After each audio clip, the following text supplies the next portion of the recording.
बोले बच्चों, कल तो आप लोगों को हर नेताजी का चश्मा पाठ तो शुरू हो गया और उसमें पहला पैराग्राफ के बारे में बताया गया है।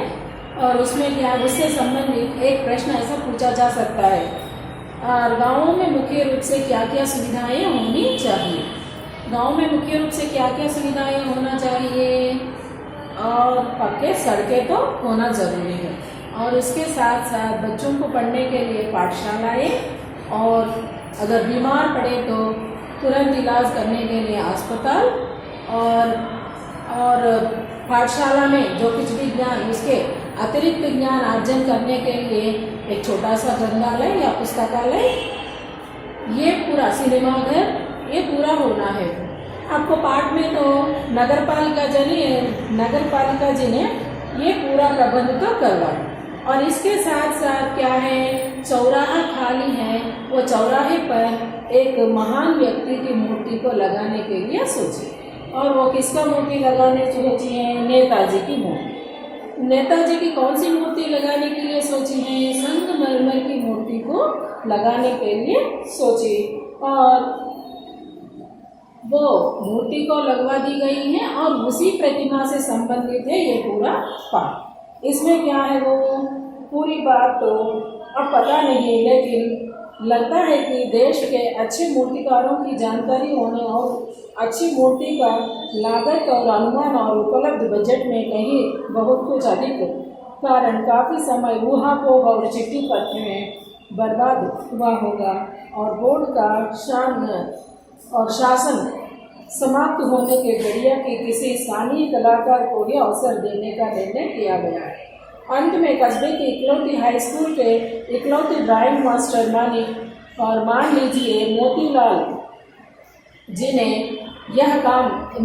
जी को यह काम सौंपा दिया गया होगा, और जो महीने भर में मूर्ति बनाकर पटक देने का विश्वास वो उन्होंने क्या है दिया रहे। अब ये सरकार का जो कुछ भी कार्य है करने के लिए ज़्यादा समय तो लगता है वो, क्योंकि छोटे से लेकर बड़े ऑफिसर तक का अनुमति लेना पड़ता है। जो भी कार्य अगर अपने घर का है तो हम किसी का अनुमति लेने की ज़रूरत नहीं है, अपने आप करने का, वो तो तुरंत हो जाता है। वही सार्वजनिक कार्य करते समय क्या करना पड़ता है, हर एक छोटी बात के लिए अनुमति। ये अनुमति लेते समय क्या हो जाता है, अवधि की वजह से वो उधर परिणामों मीन्स चीज़ों की कीमती ज़्यादा बढ़ जाता है, समय बर्बाद होता है। इसीलिए बीच में क्या हो जाता है, वो काम करने वाले व्यक्ति भी निराश होकर कार्य में क्षमता पूर्वक नहीं करता। अब यही हुआ है ये पाठ में भी। इसमें क्या है, वो अब मूर्तिकारों की पूछे तो उन लोगों ने ज़्यादा पैसे मांगे, बजट से ज़्यादा अधिक हो गया, और ऐसा बातचीत करते समय ऊहापोह में क्या है, असमंजस में, डाउटफुल, ये करना, इनको भेजना, किनको भेजना, इसी में क्या हो गया है, वो ये चिट्ठी पत्र भिजवा देने में ही समय पूरा बर्बाद हो गया है। और इसी बीच में बोर्ड का शासन अवधि भी समाप्त हो गया, और अवधि के अंदर ही वो लोगों को कार्य करने का मौका मिलता। अवधि होने के बाद दूसरे लोग वो कार्य करने, अगर उनको अच्छा लगे तो करवा दे, नहीं है तो उधर ही अधूरा छोड़ दिया जाता है। आपका अच्छा उदाहरण बहुत है हमारे देश में। और अंत में क्या निर्णय कर दिया गया है, ये मूर्ति को उधर लगाना जरूरी है, ऐसा मानकर वही सरकारी पाठशाला में काम करने वाले एक ड्राइंग मास्टर को ये कार्य तो सौंपा दिया गया है। देखो कैसा हो गया, मास्टर क्या है, वो आज बच्चों को पढ़ाना ही नहीं, और वो नगर के कार्यों में करने के लिए उनको तो वो कार्य सौंपा गया। मोतीलाल जी ने क्या निर्णय कर लिया है, कैसे भी वो काम खत्म कर देता हूँ और पटक देता हूँ, इसमें मेरा क्या है लेन देन, मुझे ना मिलने वाला कुछ भी नहीं है, ना जाने वाला कुछ भी नहीं है, ऐसा निर्णय कर लिया है मोतीलाल जी। और जैसा कि वह जा चुका है, मूर्ति संगमरमर की थी, टोपी के नोक से कोट के दूसरे सिरे तक और कोई 2 फुट ऊंची है, कि बस्ट साइज कहा जाता है अंग्रेजी शब्द है। आपके क्या है, सिर से लेकर हाफ तक, छाती के 2 बटन आता है ना, वहाँ तक का भाग को कहा जाता है बस्ट साइज। और सुंदर थी, नेताजी सुंदर लग रहे थे, और कुछ मासूम और कमसिन फौजी में मूर्तिकार को देखते ही दिल्ली चलो और तुम मुझे खून दो याद आने लगते हैं। इस दृष्टि से यह सफल और सराहनीय प्रयास था। केवल एक ही चीज को तो देखने में खटकती थी और नेताजी की आंखों पर चश्मा नहीं थी। मूर्तिकार ने बहुत सुंदर ढंग से मूर्ति को तो बनाया। उनको देखते ही नेताजी सुभाष चंद्र बोस जी याद आते हैं और उनके नारे भी याद आते हैं, लेकिन उसमें क्या कमी है? एक कमी आया है, नेताजी की आंखों पर जरा चश्मा तो दिखाई देता है, लेकिन इधर वो कमी हो गया है। ये बात तो बहुत बुरा लगने लगी है। यानी चश्मा तो था, संगमरमर का नहीं था। चश्मा तो मामूली सा लगाया गया है।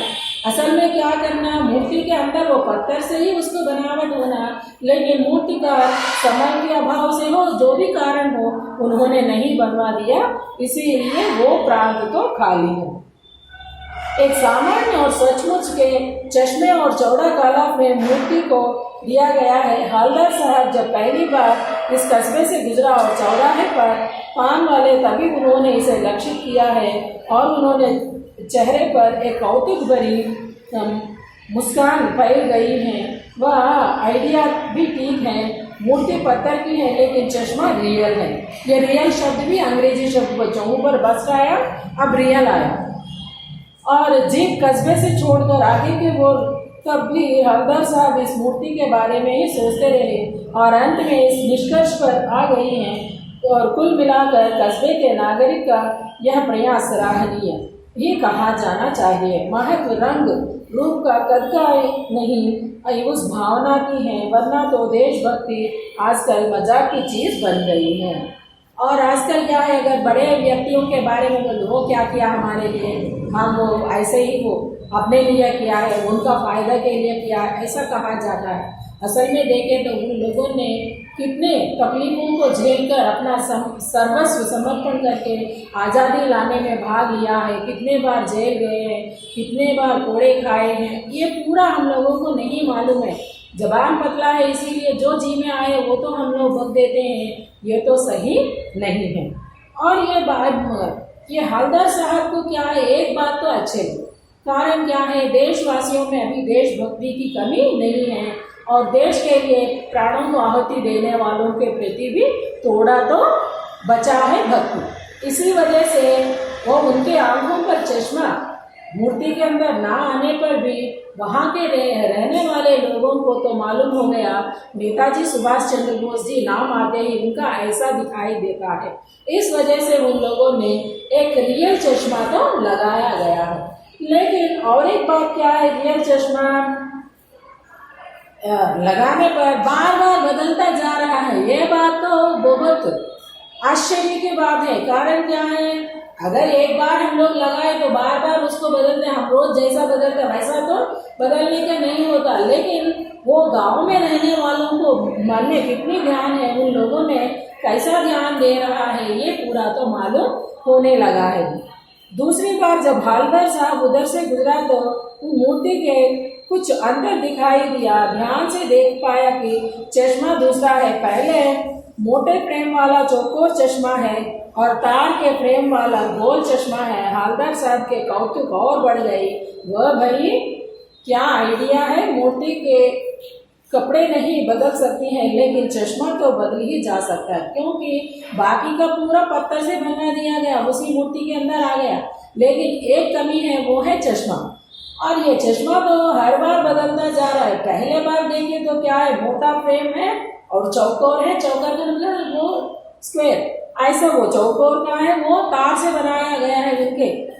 लेकिन इस बार देखें तो क्या हो गया है, वो थोड़ा गोलाकार में आ गया है। और ये लोगों की भक्ति को सराहनीय है, प्रशंसा करने के योग्य है। देखो कितनी अच्छी तरह वो लोग नेताजी के मूर्ति पर बार बार चश्मा तो बदलती जा रही है। और ये ऐसा 2 बार तो इन्होंने चश्मा को बदलते देखा है। लेकिन तीसरी बार क्या हो गया है, वो एक नया चश्मा तो दिखाई दिया। हवलदार साहब की आदत पड़ गई हर बार कस्बे से गुजरते समय चौराहे पर रुकना और पान खाना और मूर्ति को ध्यान से देखना। एक बार जब कौतूहल दुर्दमनीय हो उठा तो पान वाले से पूछा, क्या भाई क्या बात है, यह तुम्हारे नेताजी का चश्मा हर बार बदल कैसे जाता है? क्योंकि कुछ विषयों को अजीब सा और नया लगे तो जरूर हम भी दूसरों से पूछते हैं ना। इसीलिए ये पान वाले से पान खाने की वजह से, उनके पास जाने की वजह से उन्होंने पूछा है ये क्या हो रहा है लोग, इन्होंने ये लोगों ने कितनी ध्यान से इनको बदल दिया जा रहा है, ये पूरा पूछा है पान वाले से। पान वाले ने क्या है, मुंह में खुद पान ठूस कर हंसकर कुछ कहा गया है। उन्होंने क्या कहा है पान वाले ने, और यहाँ की वो हवलदार साहब प्रश्न सुनकर आंखों ही आंखें उनको क्या है हंसी आए, क्योंकि थोड़ी भी अगर विचित्र सा प्रश्न पूछे तो ऐसा कैसा आता है वैसे ही उनको भी आ गया है ये इनको। और उसकी तोंद तिरकती है, ज़्यादा पेट है तो क्या हो, तोंद का मतलब पेट, और ये पेट अगर बाहर आ गए तो हम हंसना शुरू करें तो हमारे साथ साथ वो पेट भी क्या ऊपर नीचे होता है। पान वाले का काम क्या है, रोज बैठकर पान बनाना है, इसीलिए क्या हो गया उनका पेट तो फूल कर बाहर निकल कर आ गया है। इसीलिए और मुंह में तो हर बार पान ठूसा रहता है, कभी भी क्या हवा ना जाने की वजह से वो पूरा हिलने लगा है हंसकर। और नीचे पान थूककर उन्होंने लाल काली बत्तीस दिखाकर, इधर उनको दांत क्या हो गया, रोज पान खाने की वजह से वो काला हो गया और लाल भी बढ़ गया है वो। ये काम कैप्टन चश्मे वाला करता है। कैप्टन का नाम आते ही कोई भी क्या है वो नेवी में या नहीं तो अन्य जगहों में काम करने वाला ऐसा लगता है नहीं।